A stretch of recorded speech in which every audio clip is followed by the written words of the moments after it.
Hey friends, welcome back to Homestead on a Prayer. Today we're out in the vegetable garden. It's a beautiful morning, and today we're going to be talking about tomatoes. But we're going to be doing something a little bit unusual this time, and it's going to be a little bit of an experiment. We're going to be talking about growing a second crop of tomatoes for fall. As you can see behind me, my summer tomatoes are still looking great, but you know, tomato season has really barely gotten started. I've been getting some cherry tomatoes, picking a few every day, but I haven't even harvested a single big slicer tomato yet, but it's still already time to be thinking about fall. Now, I'm doing an experiment with fall tomatoes for a couple reasons. One is that my tomatoes always have a great, strong start. We get tomatoes during the summer and the plants are big and healthy, but inevitably at some point during the season, the tomatoes succumb to blight, and then we have a little bit of time before frost where we don't have any tomatoes, and who wants to not have tomatoes during the growing season? So that's one reason that we're going to be growing tomatoes, is to kind of try to fill that gap, because there's a little bit of time where it's warm enough to grow tomatoes, but our other tomato plants usually at that point have succumbed to disease. The other reason is that most of the tomatoes that I'm growing now are either cherry tomatoes or slicer tomatoes. We're going to eat the majority of those fresh. I might end up preserving a few of them, but the majority of them are really just for fresh eating, and I want to have some tomatoes to preserve. Now, I don't have a huge garden with tons of space where I can grow 100 tomato plants and have enough for fresh eating and preserving. So what I am going to do is I am going to grow a second crop of tomatoes. I have 10 tomato seedlings that I already started on my deck a few weeks ago. Let me get those and show you. So I've got these tomato seedlings here. I've got 10 tomato seedlings. I started these on my deck a few weeks ago just to give them a nice healthy start. One reason that I started them on my deck as opposed to starting them inside is that now I don't have to deal with the hardening off process. When these tomato plants came up, they were basically born being used to the outside conditions. Now they don't have to go through the hardening off process. They don't have that time of transition that can be a little bit of a shock to them. They're just ready to go out in the garden right away. Now I gave them a head start in pots rather than direct seeding them in the ground, partly because I didn't have the space. So yesterday we harvested all the garlic, and now I have a space where my garlic was. That's where these tomatoes are going to live out their lives, in the old garlic patch.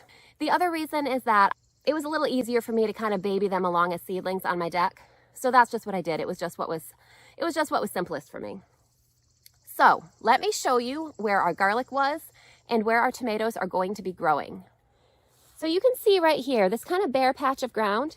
This is where my garlic was growing up until yesterday. And you can see my tomato seedlings are over there, waiting to kind of take over this area. So let's talk a little bit about the tomato seedlings, the specific variety of tomato seedlings that I'm growing, and why I chose this kind. So these tomato seedlings that I have here are a determinate sauce tomato variety. Because this is primarily going to be my crop for preserving tomatoes, I wanted a variety that would be determinate. And sauce varieties, really you can make sauce out of any kind of tomato, but sauce varieties have a lower water content, which means you don't have to cook down your sauce as much to get the right consistency. So that's what I've chosen. The reason I've chosen a determinate tomato, because these are going to be getting ripe really pretty close to my last frost date actually. This is actually a little bit of a risk, which is why I'm calling it an experiment. If my frost comes early this year, there's a chance I may not even get a harvest from these, but I'm hoping that my frost will not be early and that we will be able to get a harvest from these tomatoes. So basically, a determinate tomato is going to ripen its entire crop of tomatoes at once. Most of the tomatoes that we usually grow and that we're familiar with are indeterminate tomatoes. They ripen a tomato here and there and keep on growing throughout the whole season. They'll keep getting really, really tall and produce tomatoes as long as it's either warm enough or they don't have disease. Determinate tomatoes are different. They don't get quite as tall, so they don't need to be spaced quite as widely. I'm going to pretty much pack them in here because I want as much harvest as I can get out of this area, because these tomato plants, this is a compact variety, so they should be able to grow more closely together, and they'll ripen all their fruit at once, which is perfect for when you're preserving. So I'm growing the Martino's Roma tomato. This one, it's not as early of a maturity date as I would have liked, but it was what I had available at the moment. It's between 70 to 80 days estimated maturity. Now, when you're growing something like a tomato or a pepper, a plant that you usually put in the ground from transplant, not direct sowing seeds, that days to maturity that you're given is referring to the days from when you transplant your plant into the ground to when you get a harvest, not from when you first start the seed in the pot. So that means I'm going to be cutting it a little bit close. Today is July 15th, And so if I have about 75 days to maturity, that's going to put me at the end of September, which if we get the harvest at the end of September, that should be good because I don't usually get a frost until about halfway through October.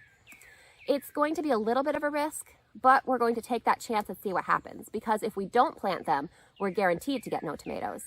This way we have a pretty good chance of getting tomatoes. So let's talk a little bit about how we're going to prep the site for these tomatoes to go in and how we're going to plant them. The site behind me, as I mentioned, this is where my garlic was growing until yesterday.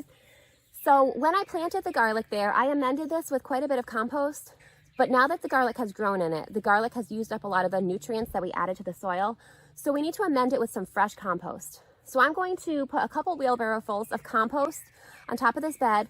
I might work it into the soil a little bit, but I'm not really going to dig it up. Kind of as they get watered and rained on, the rain will take those nutrients and kind of just leach them into the soil.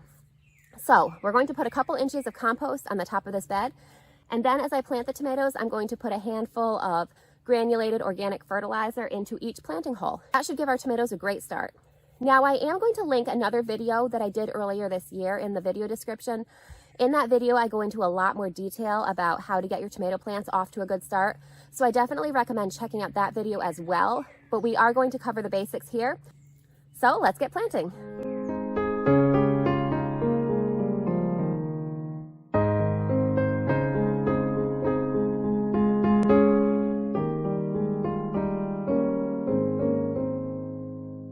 So we've got our site all prepped with compost. I put a nice, probably 2 inches of compost on it. So what I'm going to do is I'm going to dig a little hole for each tomato plant. Now, just the same way you plant tomato plants for the summer, you want to plant these deeply, probably about up to here, up to the first set of true leaves. If they're really tall, you can even take off some of the leaves to plant them even more deeply. They can grow roots all along their stem. So if you plant them deeply, they're going to have a good, strong root system and get off to a good, strong start. Now, to support these tomatoes, I'm just going to be using these simple plastic stakes here. These aren't super strong, and so if this was going to be a big determinate tomato that was going to get 7 or 8 feet tall, I would not be using these. But these are determinate tomatoes. I've never grown this variety before, but the website that I bought the seeds from said that it was a compact variety. So because they're supposed to be compact, I'm going to be planting them very close together, and I'm going to be staking them with a simple stake.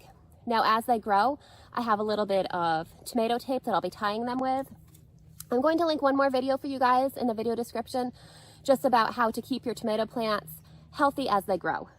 Now, one thing to note is that because these are determinate tomatoes rather than indeterminate, we're not going to be pruning the suckers off of them. But I'm going to link that video. It has some good information about growing tomato plants and keeping them healthy, so definitely check that out. Now, when you are planting tomato plants, you want to make sure that whatever you're going to be using to support them, you want to either plant them next to a trellis or something like that, or a fence. Or else, if you're going to be putting something in the ground, like a stake or a tomato cage, you want to put it in the ground right when you first plant the plant. That might feel kind of silly. Once you plant them deeply, you might have a tomato plant that's maybe 6 inches tall, maybe not even that, and it might feel silly to put a support on it. You want to have that support in the ground from the beginning so the roots can kind of grow around it, rather than potentially damaging or disturbing the roots later by adding them once the plant is established and its roots have spread out. So I have 10 seedlings here. I think I'm probably going to get 9 in this bed, 3 rows of 3. That's very tight spacing for tomatoes. As I said, if you're growing big, indeterminate tomatoes, don't space them that closely. And then I'm going to have to figure out what to do with my 10th seedling. I think I'll either find another spot for it or put it in a pot, or maybe I'll even smush it into the middle row and have 3, 4, 3.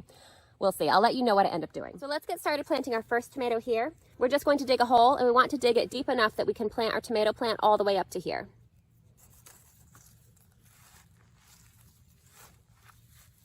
So as I'm digging this hole, that's going to kind of start to incorporate the compost with the soil that was already here. I didn't dig it down to incorporate the compost when I first put it on top, which is fine. The rainwater will wash the nutrients in anyway. So you just want to get some type of organic slow release fertilizer. I have this Garden Tone here. This is one of many brands. You just want kind of an all-around organic vegetable fertilizer. So we're just going to add a small handful of this to the hole, and then we're going to kind of fluff it into the dirt to get it really incorporated. We don't want just one clump right where the roots are going to be. We want it incorporated. Now we're going to take our tomato plant. Now you'll see this leaf here, this little one. This isn't a true leaf, that's a seed leaf. That's what first came out of the seed. So we don't need to worry about that. I'm just going to cover it with dirt.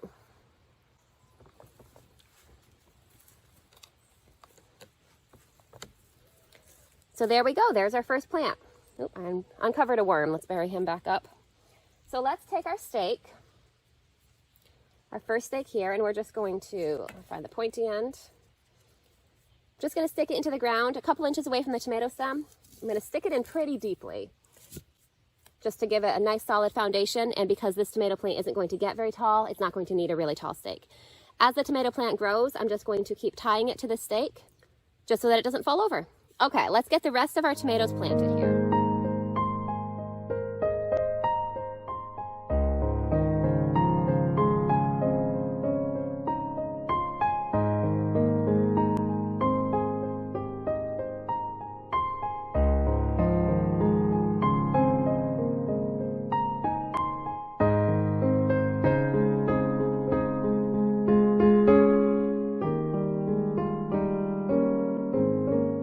So thank you for planting my fall tomatoes with me today. It's a beautiful day.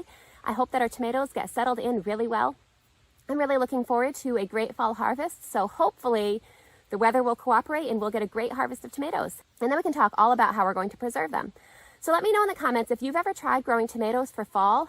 Let me know how that went for you and let me know what area you're in. I'm in Connecticut, so that's why it's a little bit of a risk for me here. If you're in the South, then you definitely have a lot more time than I do, and it's definitely worth trying. Now I do want to mention also, this tomato crop here that we planted today, this is supposed to be like our preservation crop. We may eat a few of them fresh, but the main focus of this is so that we can make tomato sauce, salsa, crushed tomatoes, all that kind of thing. Oh, tomato soup too, can't forget that. So just to be able to can and freeze and preserve all that kind of delicious food for the winter. But I am also starting a couple more slicer and cherry tomatoes. Basically how I did that was I clipped off some suckers off of my large plants, suckers that looked nice and healthy and that had gotten kind of big. They felt too big to really just waste and discard. So I put them in some jars and I'm rooting them right now. And I have a couple pots on my deck that are going to open up soon. I have some onions that will need to be harvested in a few weeks. So at that point, hopefully those suckers will have a really good root system and we'll plant those tomatoes in the pots and hopefully we'll get a harvest from those too. That's again, a little bit of a risk, but I'm willing to give it a try. Because as I said before, if you don't take a risk, a lot of times you end up with nothing. If you do take a risk, we might end up with nothing, but we have a really good chance of getting a harvest. So all that being said, I'm really excited about our tomato experiment. I hope that you'll join me to check back and see how they're growing. I'll definitely be doing updates on these during my garden tours and other videos that I do. So I hope you're interested in seeing how they grow. All right, I hope you're having a great day. I hope that you are getting ready for a fall garden, even though it's the middle of summer. And I hope that your garden is amazing and fruitful and abundant. All right, I'll talk to you later. Bye. See you next time.